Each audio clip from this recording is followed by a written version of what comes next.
Hello, welcome to day 258 of Life According to YoBo. I know that says the I Can't Cook cookbook.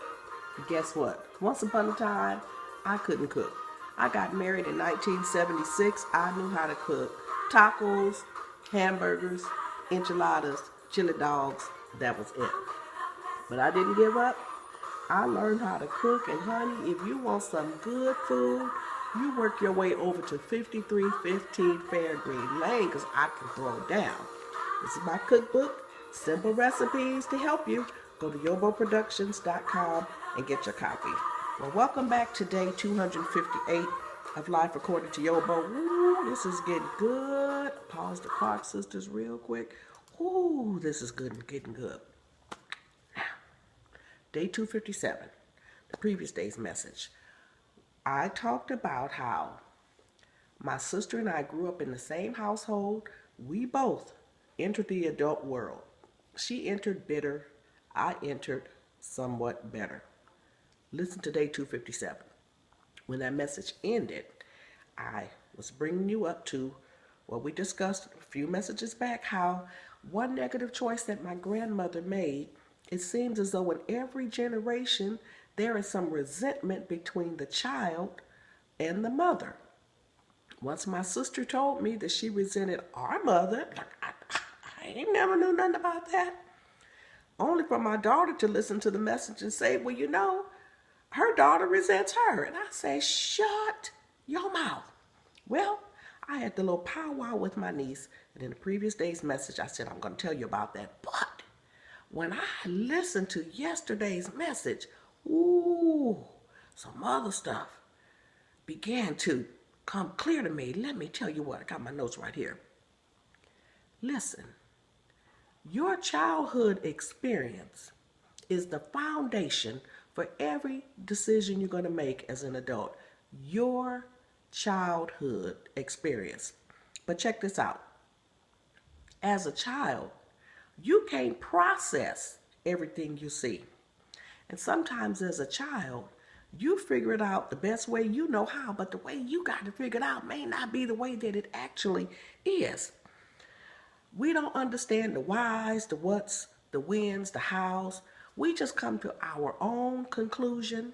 Then as an adult, we begin to make decisions just based upon what we've seen, what we have experienced. To us, it makes sense, but to someone on the outside looking in, it may not make any sense. You ever look at people and wonder to yourself, what in the world are you doing? And they looking at you like, what? Because it makes sense to them. Okay, let's go back again through the story of my sister. Let me walk you back through this. Okay, my sister resented our father, had some bitterness toward him because he was an absentee father. Just this week, this is February 2016, just this week, my sister told me some stuff I never knew about our daddy, which she recently learned that was told to her by our older brother. Check this out. Daddy really wasn't an absentee father. My oldest brother, who knew more than what we knew, said that Daddy and another man started a business. They owned a house. My parents owned a house, so they borrowed money against their house to start the business. Well, the business really didn't go as planned. Money was tight. They had already borrowed money against the house, so that increased the monthly payment. That put the family in a financial bind. At the time, Mama wasn't working. There were 4 of us. She had 3 children under the age of 5. So in order for her to go to work, she would spend her whole paycheck on child care. Mama didn't have a mother. It's not like we had a big mama who could watch us. Daddy's mother was in Texas.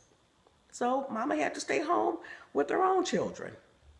When money is tight and you have 4 children, taking care of your children is your priority. That was Mama's priority. And I told you, going to work for her was not an option. So what did Mama do? she sought assistance from AFDC. That simply stands for Aid to Family with Dependent Children. The whole purpose of AFDC is to serve as a bridge to help you get from one point to the next. You ever need help every now and then? Well, mama needed help. The welfare system was not designed for you to be collecting welfare all your life. And we've gotten to a point now where some people don't even know what's welfare. They think, oh yeah, once I have a baby, I qualify for a check. No, baby, it's a bridge to bring you over.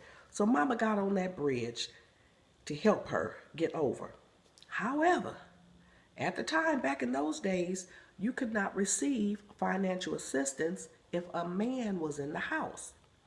My brother explained to my sister, when the business went under, daddy was between jobs, they needed help. Mama let him know, you got to go. I got to get help for my children. So that is the reason why he left. I'm 57, just now hearing that story. What did I say? We don't know the whys, the whens, the hows, the who, what, when, where. We don't know none of that. All we know is what we know. I just knew my daddy wasn't there. I grew up, my daddy wasn't there. And if someone had sat me down and explained it to me, I probably would not have had the capacity to understand. Gail learned the story late. I learned the story late. Turns out that daddy really wasn't the bum that we thought him to be. Okay, with him gone, mama going to school, I just called my sister. I asked her, I said, when mama decided that she was going back to school and she let you know that you had to assume all the responsibility in the house, what did she do? I mean, did she sit down and talk to you? She said, well, I really don't remember. I said, well, was it a process? Did she say, come here, let me show you how to pick some greens? Or come here, let me show you how to cut a chicken? Or come here, let me show you how to do whatever. It's how to wash clothes, how to hang them on the clothesline.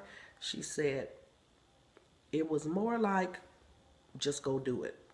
I said, girl, Yesterday, when I finished listening to the day 257 message, thinking about my poor sister, 10 years old, having the whole responsibility of the household dumped on her, 3 younger children for her to take care of, dumped on her, 10 years old, my mother dumped all that responsibility on a 10-year-old. Then a light bulb went off. Oh, go back to the day 1 message, the day 1 of this series, that is. December 31st, 1931, when my grandmother decided to fight her husband's hoe and the woman stabbed and killed her. As of December the 4th, 1931, all the responsibility of the household was dumped on the shoulders of my mother's 10-year-old sister. Overnight, they lost a mother. Then it became Aunt Helen's responsibility to take care of 3 children, to run the whole household. So in mama's mind, if she's got to step out of the picture, the 10-year-old can do it. How does she know? Because her 10-year-old sister took care of her and did it very well. That takes us back to what I said at the beginning. People will make decisions, we look at it, and we think, why would they do such a thing? That makes no sense. Didn't they stop to think this through? Well, they didn't have to think it through. They made a decision based on what made sense to them. It may have been something that they experienced. My sister always, then she added, she said, you know what? Since you said that, I remember when my daughter turned 10, I said, it's time for you to start doing your own laundry. It's time for you to start learning how to cook. She said, I always saw 10 at the age where you start doing things around the house if you are a girl. Honey, make perfect sense to mama. I didn't even get into the part about my niece. Come back on day 259, and I promise you, we're going to talk about that, okay? All right. Come back later for more of Life According to YoBo. YoBoProductions.com. You can watch my videos on YouTube, Facebook, Twitter, or just type hashtag YoBo Television in your search browser, and you'll find all of my videos. All right, I appreciate y'all watching Live According to YoBo. Ooh, this is getting good. Oh, now I've got to get into my niche story. And I don't like to put people business out there, but we got to do it because it's going to help somebody. All right, see y'all. Bye-bye.